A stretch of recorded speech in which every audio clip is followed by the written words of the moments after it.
அவர் என்ன சொல்றாருன்னு மட்டும் நீங்க கரெக்டா காது கொடுத்து கேளுங்க. நான் அதுக்கு அவரு சொல்றதுக்கான பதிலையும் நான் ரிட்டர்ன் கேட்கிறேன். இது என்னோட பதிலா? எனக்கா அந்த மாரி தோணுது. பட் உங்களுக்கு எந்த மாரி தோணுதுன்னு எனக்கு தெரியல. இருந்தாலும் நான் இத ப்ளே பண்றேன். நீங்க கேளுங்க. கேட்டு முடிச்சதுக்கு அப்புறம் அதுக்கான பதில் நான் என்னன்னு சொல்றேன். ஓகேங்களா? ஒரு அரசியல் கட்சி தலைவரா இருந்து கண்ணியம் இல்லாமல் எது எது கண்ணியம்னு சொல்லுங்க. என்னை பாலியல் குற்றவாளின்னு நீங்க எப்படி சொல்றீங்க? நீங்க நீதிபதியா? ஒரு பாலியல் தொழிலாளி அவர். அதுக்கு ஆதாரங்களை நான் காட்டாதா?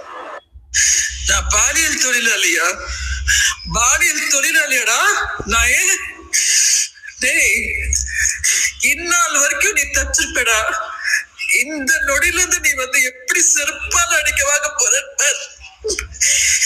பாலியல் தொழிலாளினா நான் இன்னைக்கு எங்க அக்கா வச்சு பெங்களூர்ல தச்சிட்டு கிடப்பேனடா.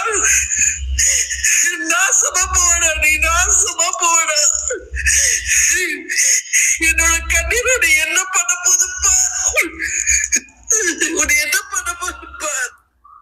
எந்த பாலியல் தொழிலாளி இந்த அளவுக்கு மனசு விட்டு அழுவாங்கன்னு எனக்கு தெரியல. மனசு விட்டு அழுவாங்கன்னா ஐ மீன் கஷ்டப்பட்டு அவங்க எவ்வளவு கஷ்டத்துல இருந்தா அவங்களோட கண்ணீர்லயே உங்களுக்கு தெரியும். அதுல உண்மை இருக்கா பொய் இருக்கான்னு. என்னோட கேள்வி ஒண்ணுதான். நான் அதை பத்தி கூட பேச வரல. எனக்கு அது விஜயலட்சுமிக்கும் சீமானுக்கும் இருக்கிற தனிப்பட்ட பிரச்சனை. எனக்கு அதை பத்தி கூட பிரச்சனை இல்லை. அவர் பொது தளத்துல ஒரு பேட்டியில அவ்வளவு பேருக்கு முன்னாடி ஒரு பொது இடத்துல இந்த மாதிரி அந்த விஜயலட்சுமி அவங்கள பாலியல் தொழிலாளி அப்படின்னு சொல்லியிருக்காரு. என்னோட கேள்வி அந்த இடத்துல ஒண்ணுதான். அந்த பேட்டி கேட்கும்போது அதுல எத்தனை பேருக்கு அந்த பேட்டி கேட்கிறவங்க மீடியாவில் இருக்கிறவங்களுக்கோ இல்ல அங்க இருந்த ஆண்மகன் யாருக்காவது இந்த மாதிரி தோணுச்சான்னு எனக்கு தெரியல.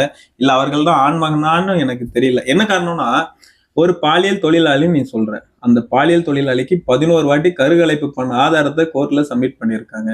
ஒரு பாலியல் தொழிலாளிகிட்டே நீ 11 வாட்டி போய் கருக்கலைப்பு பண்ணியிருக்கா, நீ எவ்வளவு பெரிய விபச்சாரி மகனா இருந்திருப்ப? நீ எவ்வளவு பெரிய விபச்சாரியா இருந்திருப்ப? என்னோட கேள்வி அதுதான். ஒரு பாலியல் தொழிலாளி அவ விபச்சாரின்னு தெரியுது. ஒரு விபச்சாரி கிட்ட ஒரு கட்சி தலைவன், நீ ஒரு தலைவன் சொல்ற, ஒரு தலைவனா இருக்கிறவன் போறதே தப்பு. இதுல வேற அவ வந்தா நான் போனேன் அப்படிங்கிற. அப்ப யார் வந்தாலும் போயிருவியா? யார் வந்தாலும் போறதுக்கு அதுக்கு பேர் என்ன?